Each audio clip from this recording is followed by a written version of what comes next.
Herd, H-E-R-D, 24 multicolored roses for $24. This is one of my favorite weeks of the year. We do shows Monday, Tuesday, Wednesday, chop it up.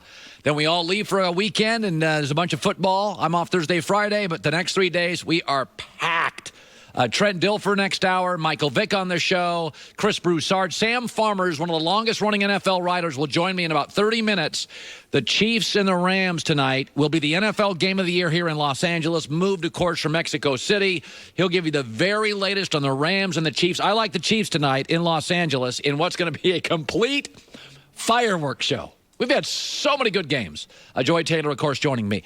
I saw something yesterday that was impressive. And I've said this for years. You can lose sometimes in sports, and I'm blown away. I've seen teams lose, and, they're missing a star player. They're on the road. They overcome a lot of obstacles. They lose in overtime, but I'm like, that's an impressive loss. I don't believe every win blows me away and every loss stinks. The Pittsburgh Steelers yesterday, that's called a flex. For 3.5 hours, they mailed it in. They had no juice. They had no energy. They came off a big win over Carolina. Apparently, they didn't practice for a week. To be able to go on the road against a defense like Jacksonville, there's real players there. Who in the NFL can be down by 10 with 2.5 to go and win in regulation? Pittsburgh can. Who wins on the road with 26 yards rushing? Only Pittsburgh can.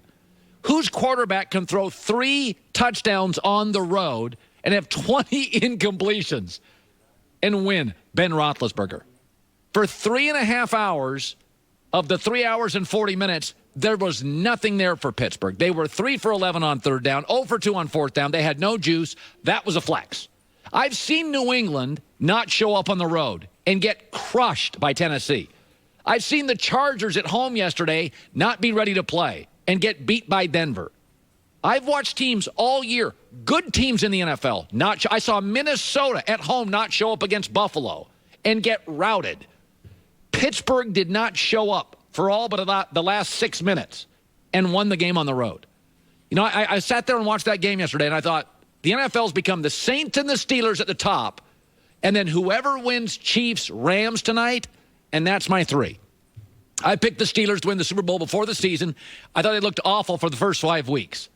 But when they played Cleveland again and blew them out, and when they played Atlanta and suffocated them, I'm not sure those were as impressive as yesterday. Because, and by the way, can we put Big Ben now in the MVP conversation? He's going to throw for over 5,000 yards. He's had to overcome no Le'Veon Bell and the Le'Veon Bell noise. He is going to lead the NFL in pass attempts. Basically, they're just giving the playbook to him and saying, lead us. We'll figure out the defense, Mike. Just figure out, Ben, here's the playbook. Throw 50 times. Just lead us. Here's the game-winning touchdown yesterday from Big Ben. First and goal, a foot away. Roethlisberger's bounced back from a dreadful performance most of the way, coming up big. Running like an option. Going to keep it. Dives. Did he break it? Yes, he did. Touchdown, Pittsburgh. An improbable, incredible comeback from Pittsburgh. The emotional whirlwind of the last 7 minutes of this game. Devastating loss for Jacksonville after they played their best game of the year. I was so blown. And by the way, nothing against Chicago, but this offense is about a Hall of Fame quarterback, and Antonio Brown, and 2 boulders on the offensive line, and Juju Smith-Schuster. This offense in Pittsburgh this is Pro Bowl stuff. Chicago's doing it with smoke and mirrors. Chicago's doing it sleight of hand. Chicago's like, there's a mountain. It's gone. No, Pittsburgh's just got ballers. I mean, I just sitting there yesterday. I've seen good teams mail it in this year. They all lose. To go on the road and do that, 26 yards rushing, 3 picks, and you win? On social media, the kids call that a flex. Here's Joy with the news. No. Turn on the news. This is the Herd Line News. The kids call it a flex. The kids do. The kids call it a flex. All right. Well, the Cowboys have won back-to-back games for the first time this year to become 5-5, and Ezekiel Elliott had a lot to do with that. Yeah. He had 201 scrimmage yards and a touchdown yesterday's win in Atlanta. And talking with Pro Football Talk after the game, Zeke made it clear that all motivation has come from the urgency to win.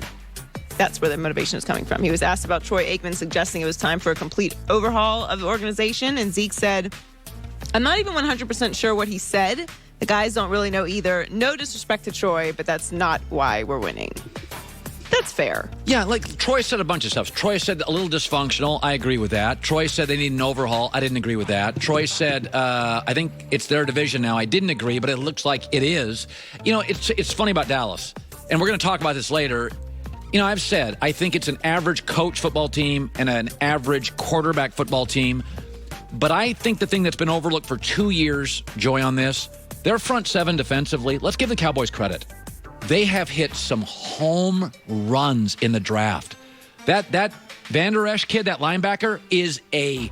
No, he looks good. He is like like Brian Urlacher when he came into football, and we're like, Brian Urlacher played where? New Mexico? And for the next 10 years, you're like, Brian Urlacher was a beast. This kid played 8-man football at Idaho, went to Boise State. He is unbelievable as a player. No, their defense is solid, and I think that the obvious spot that you feel like they're lacking is Dak. Yeah. And that's when you're looking around the league at the other young quarterbacks and you see the flash and the over-the-top plays and the dynamic offense, you look at the Cowboys and you're kind of like, I mean, you saw that the first year, but you're not seeing it now. Right. But they do still have Zeke. And I agree with Zeke. I mean, we say a lot of things, and it doesn't matter. They may hear things here and there, but it's not like they're putting it up in the locker room like Troy said, complete overhaul, go play harder. Like they've got enough motivation to win. Yeah. And now this Washington game on Thursday is huge. Humongous. The season. So, John Gruden and Derek Carr had quite the heated exchange on the sideline yesterday. But Gruden says, no big deal. When reporters said he hadn't seen Gruden and Carr go to each other like that, Gruden had this to say. That's the first time you've seen it. Yeah, that's the first time it's happened. That's what I mean. So, like I said, we're both competitors. We're competing hard there. We had a man-to-man situation. He went for the big play. We had a mild disagreement. But you know what? That's part of this business. We're going to have times where we clash a little bit. We're also very supportive of one another. And I'm really proud of him. He's been through a lot this year, and I'm glad he's our quarterback. That was my proudest Blazing 5 pick. I took the Raiders and the points to win on the road. Here's the thing. This got a lot of play on social media, and I wasn't watching this game primarily. It was one of my third. It's on the third TV. But I will say this: there was a lot of discussions. The team quit. I've never seen an NFL team quit before Thanksgiving. Right. I didn't buy the Raiders quit.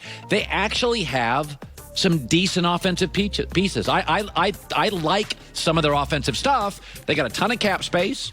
Got a bunch of draft picks, and they got to get better, but I don't buy the Derek Carr's getting traded thing. I just don't buy it. I don't buy that either, and I also don't buy into the idea of guys quitting. Not professionals. Like maybe you do this in college and you get to the end of the year and it's like it's over and it's not a big deal.